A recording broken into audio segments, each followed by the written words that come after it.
우리는 이제 설명되지 않으면 불안해요. 그죠. 내가 뭔가 어떤 이해되지 않는 것들이 있을 때 거기에 대한 원인이라든가 이런 것들을 갖다가 내가 이해하지 못하면 불안하거든요. 그래서 그거를 만들어내죠. 실제로는 그게 사실이 아니더라도 거짓이더라도 내가 이해해 줄 수 있는 수준에서 설명할 수 있으면 돼요. 네. 예. 우리가 어린아이한테 뭔가 설명할 때 세상의 일들을 갖다 있는 그대로 설명하지 않잖아요. 그냥 A라서 B야 이렇게 설명하죠. 애가 알아들을 수 있는 건 그 수준이기 때문에 그리고 아이가 그걸 알아들어야지 마음이 편안해지는 거죠. 사실 성장이라는 거는 보다 더 많은 다양한 것들을 내가 알고 다양한 걸로 설명할 수 있고 그렇게 이해의 폭을 넓혀가는 게 맞는데 내가 스트레스를 많이 받거나 굉장히 불안한 위치에 있을 때는 그 어떤 시야가 확 좁아지고 뭔가 좀 단순하게 이해되기를 원하는 것들이 있죠. 뭐 요새는 이제 특히나 흔히 그런 것들이 많은데 무슨 사회적인 문제가 생기게 되면 원인 결과가 뚜렷한 걸로 설명하기를 원해요, 사람들이. 그렇게 되면 사실은 누구 하나의 탓으로 돌리는 게 되게 쉽죠.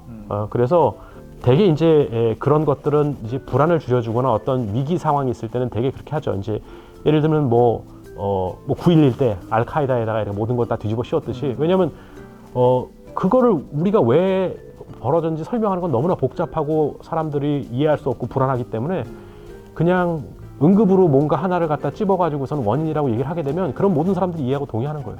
그럼 그렇게 넘어가요. 그래서 이제 그런 것들이 우리 안에 있다라는 것들을 우리가 인정을 해야 돼요. 우리가 인정을 해야 되고 실제로 우리가 세상을 볼 때는 다양한 원인과 다양한 결과가 있고 그 범위를 갖다가 점점 더 넓혀가서 보는 게 맞지만 실제로 그렇게 잘 되진 않죠.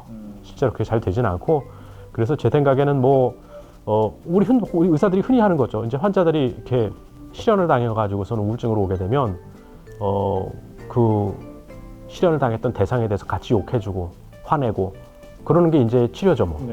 그게 논리적이든 논리적이지 않든 그 다음에 조금 진정이 되게 되면 자기 자신을 한번 돌아보게 되고 그 관계의 의미를 찾아보게 되고 조금 더 좋아지게 되면은 이제 혹시나 문제가 나한테 있었던 건 아닌지 이렇게 보게 되죠. 그래서 그 사람의 상태에 따라 가지고 그 사람이 받아들일 수 있는 최대의 범위를 갖다가 계속 확대시키면서 뭔가 현실적인 어떤 이것과 틀리지 않게끔 받아들여가게 하는 게 어떤 과정이기 때문에 그 인과론이라는 것들은 어떻게 보면은 이제 아까 말씀드렸던 것처럼 극단적인 상황에서는 그게 제일 도움이 돼요. 그게 제일 도움이 되기 때문에 아까 말씀드린 우리가 오늘 말씀드린 건 되게 학생들인데 학생들 같은 경우에는 사실은 세상을 보는 폭이 넓지 않고 대개는 이제 그렇게 이해를 하기 때문에 더더욱이나 사실 이런 데 좀 취약하고 자기 자신을 몰아붙이는 거에서 빠져나오기가 취약한 거죠.